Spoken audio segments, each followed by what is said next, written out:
They say actions speak louder than words. But what if your actions could control the words of others? In the world of manipulation, the most dangerous weapon isn't what you say. It's how you stand, where you look, and what you don't say. This is the silent language of power, the art of dominating without speaking. Welcome to Body Language Manipulation. By the end of this video, you'll know how to walk into any room and make people feel like you're in charge without uttering a single word. Chapter 1. The Power of the Unspoken. He didn't say a word, didn't bluff, didn't smile. He just sat there, calm, still watching every move on that table. He anticipated it, not with logic, not with luck, but by reading a twitch in their fingers, a blink too fast, a shoulder that leaned ever so slightly. He won, not because of cards. He won because he listened to the language no one else was speaking. Welcome to Chapter 1, where we decode the power of the unspoken. Humans are biologically wired to read body language. Before we had words, we had posture, expression, distance. Think about it. A baby can't understand English, but it knows when its mother is angry. A dog doesn't understand grammar, but it knows when you're nervous. That's because energy, presence cannot be faked. And when mastered, they cannot be ignored. You want to manipulate someone? Then don't start with words. Start with the energy you emit. Because before you even open your mouth, they've already judged you. In the first 7 seconds, their brain decides, are you confident?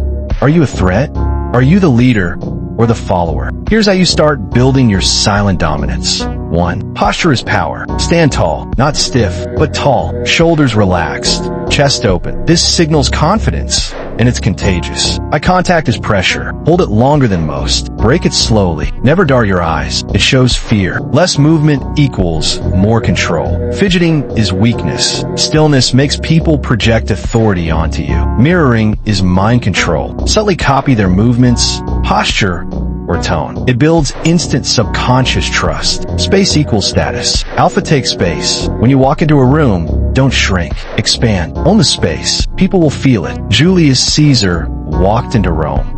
Not yelling, not commanding, just standing like a man already in control. His walk, purposeful. His stare, cold. His gestures, minimal. His silence, loud. And Rome listened. The greatest manipulators in history never needed to shout. They moved right. They stood right. And they made others feel something just by existing. This is your foundation, your weapon, your entrance into a world where words are secondary. Master this chapter, and next time you walk into a room, you'll speak volumes without ever saying a word. Chapter 2 is waiting. Are you ready to raise the stakes?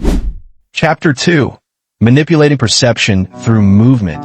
He doesn't push, doesn't speak, yet people move for him. Why? Because movement tells stories. Man A walks in fast, eyes darting, shoulders tight. Man B walks in slow, eyes fixed, steps heavy, purposeful. Same destination. But which one owns the room? Movement is perception, and perception is manipulation. Controlled movement creates gravity. You don't just walk, you pull attention. And when done right, people assume status, authority, even danger, without a word spoken. Practical breakdown, manipulative movements. 1. Slow is strong. Rushed movement equals low status. Deliberate slowness says, I'm not in a hurry. The world can wait. Enter like you belong. Don't scan the room. Don't hesitate. Your entrance should feel like the final piece of a puzzle sliding into place. Pause before speaking. This tiny delay makes people lean in. It screams, what I say next matters. Controlled gestures only. Use your hands with intent. One gesture equals one idea. Anything more weakens impact. Movement anchoring. Anchor yourself. Plant your feet when making a point. Want to shift power? Take one step forward. Want to regain control? Lean back, but maintain eye contact. Bond doesn't run. He strolls. Doesn't react. He responds. And every gesture, every turn of the head is a performance of control. You feel his dominance because his movement never begs. It commands. Movement isn't about function. It's about message. A silent signal broadcasted every second you exist. Change how you move, and you change how the world sees you. The stage is set. But what if you could go even deeper? What if you could influence not just how they see you, but how they feel around you? That's Chapter 3, and it's not for the weak. Chapter 3. Emotional contagion. infecting their state before they speak. They feel it before they even know you've arrived. A shift in temperature, in tension, in tone. You've just entered the room, and yet, without a word, you've already changed it. This is emotional contagion, the silent virus that spreads faster than thought. We are hardwired to mirror the emotional states of others. But what if you were the one choosing the emotion they absorb? Start with your breath. Slow, steady, deep. It radiates calm. Their heartbeat follows yours. Their nerves mirror your stillness. Now your face. Don't smile. Don't frown. Hold a controlled neutrality that whispers, I see through everything. The eyes. They aren't just watching, they're transmitting. Let them rest on each person like a subtle scan. No blinking rush, just presence. They'll feel naked, exposed, seen, not with aggression, but with unshakable awareness. Here's the twist. You don't reflect energy, you overwrite it. If they're anxious, you stay unmoved. If they're angry, you remain calm dominance. And eventually, they sink to you. This isn't magic. It's biological warfare. You infect them with your chosen state, and they never notice the source. That's manipulation of the highest order. Not what you say, not what you do, but what they feel because of your presence. And once they feel safe, or seen, or shaken, they'll trust you, fear you, follow you. Welcome to the next level. In Chapter 4, we turn this invisible power into direct influence, the kind that rewires their thoughts before they even speak. Chapter 4, the puppet strings, guiding decisions without giving commands. Imagine this. They think they made the choice. They think the idea was theirs. They think they're in control. But beneath the surface, you wrote the script. You built the illusion. You pulled the strings. This is covert suggestion, the purest form of manipulation, where obedience feels like free will. Let's begin with framing. Never present two choices. Present one reality, the one you've constructed. Instead of asking, do you want to go with option A or B? Say, here's what works best. Let silence follow. Let their mind close the loop. They'll nod, feeling smart for agreeing. You didn't force. You just shaped the path. Next, the illusion of autonomy. Make them feel like the hero, the decider, the thinker. You drop hints, breadcrumbs. Most successful people, I know, you strike me as someone who already knows what to do. Now, they're following a path that feels familiar, but you designed every turn. Now comes the compliance trigger. Ask for something small first. Let them say yes once. Just once. That one yes rewires their brain. Their ego needs consistency. So the next yes? Easier. And the next? Automatic. You've installed a pattern, and now they're walking it without resistance. This is the dance of invisible power. No demands, no threats, no force, just nudges, implants, and calculated silences. By the end, they'll swear, I came to this on my own. Let them believe that. That's how the strings stay hidden. In Chapter 5, we take it deeper into silence, body positioning, and how your stillness becomes their submission. Ready? Chapter 5. The dominance of stillness. How to control a room without saying a word. Words are loud, but power is silent. The most dangerous man in a room isn't the one talking. It's the one who watches, still, focused, unbothered. This is nonverbal dominance, where your body does the talking and everyone listens. Let's break it down. First, the predator gaze. Don't look around. Don't dart. Hold your eye contact like a lion sizing prey. Slow blinks. Head still. Minimal emotion. When you speak, look, pause, then deliver. You're not asking for attention. You own it. Second, the rule of space, never shrink. Own the room with your posture. Back straight, chest open, shoulders relaxed, never tight. Lean back, spread slightly. Take up space without apology. It signals one thing. I'm not here to please. I'm here to control. Third, the silence weapon. When most people stop talking, they fidget, they laugh nervously, they try to fill the void. You let the silence burn. The longer you pause, the more power gathers in that stillness. People project meaning into silence. Let them fear what you might say next. Fourth, slow movements equals high status, fast equals nervous. Slow equals in control. Whether it's sipping water, adjusting sleeves, or turning your head, drag time. Let the world wait on you. It forces others to match your pace, and in that shift, you win. Stillness is not weakness. It's mastery. It's the eye of the storm. It's how kings stand, how killers wait, how gods observe. In Chapter 6, we'll combine body language with voice tone. Because when movement and sound align, you don't just manipulate, you command. Ready for the voice that controls minds? Chapter 6. The Voice of Power. Speak to influence, not to impress. Your voice isn't just sound. It's a weapon. It can calm a storm or start a war. The question is, are you in control of it, or is it controlling you? Let's start with the foundation of vocal power. Pacing. Slow down. When you speak fast, you seek approval. When you slow down, you make people wait. And in that wait, they lean in. Don't rush to be understood. Pause to be respected. Next, tone variation. A flat voice is forgettable. A dynamic voice?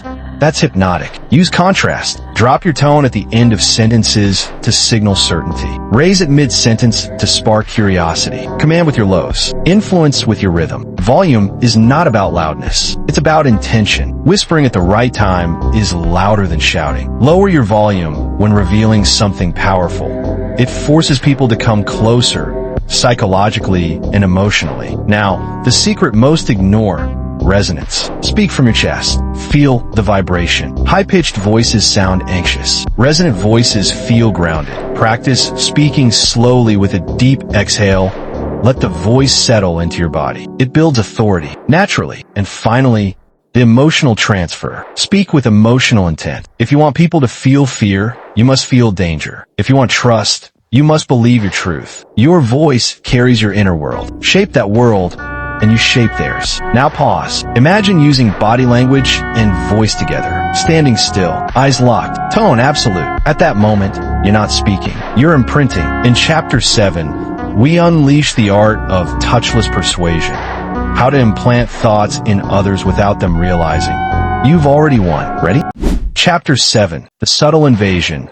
Planting thoughts without speaking. They won't even realize it, but they'll believe it. What if I told you?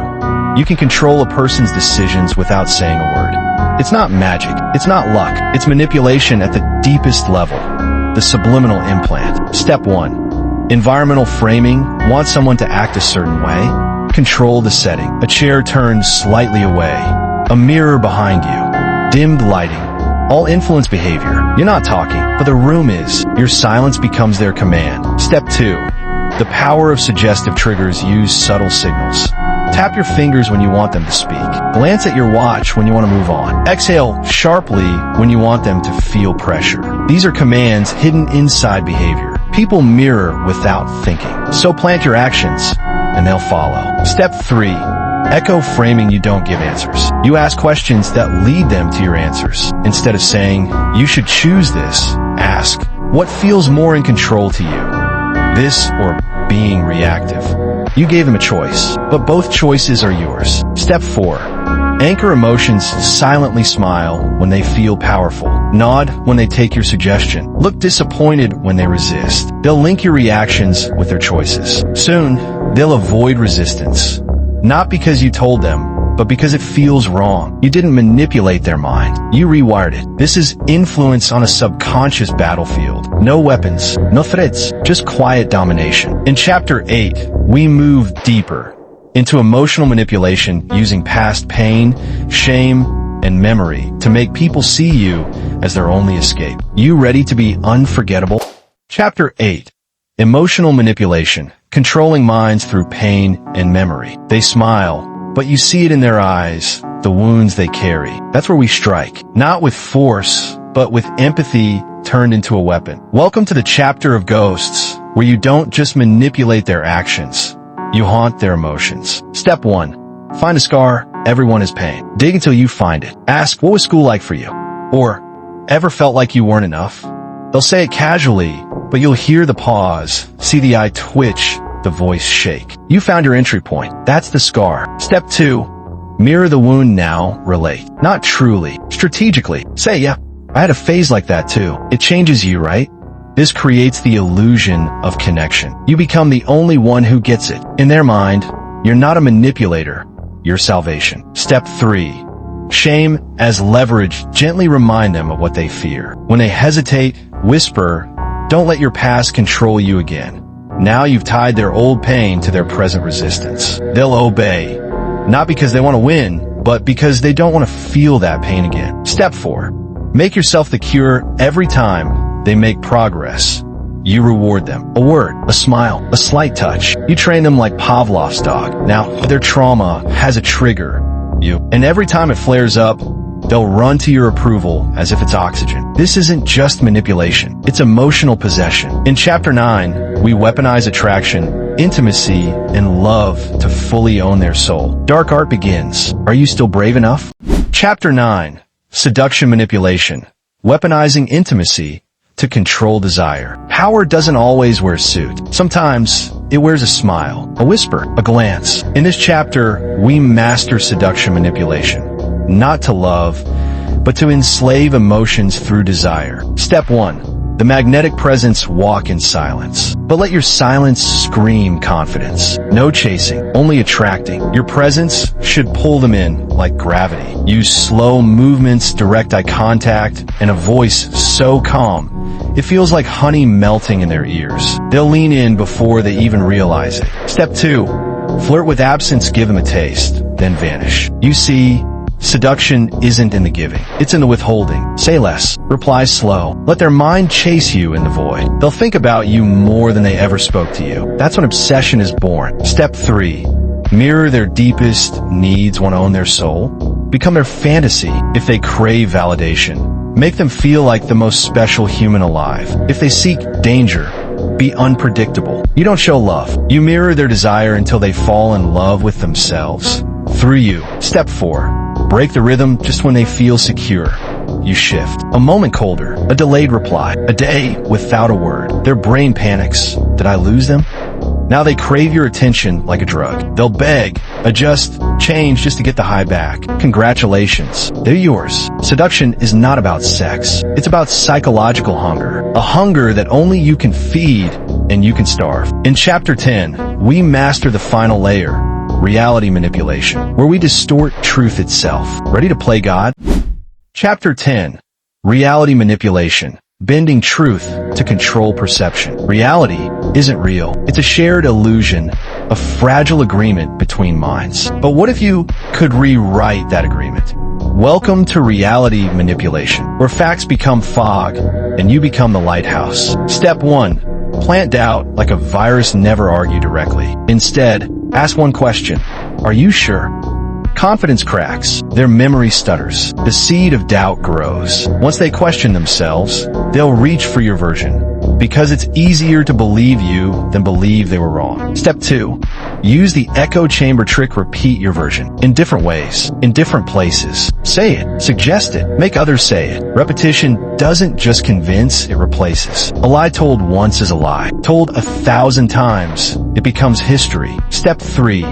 Alter emotional associations. Make them feel shame for the truth. Make them feel comfort in your lie. Say, it's not what happened, it's how you felt. Now, they'll rewrite the memory to match the emotion. Congratulations, you've hijacked their past. Step 4. Become the source of certainty in chaos.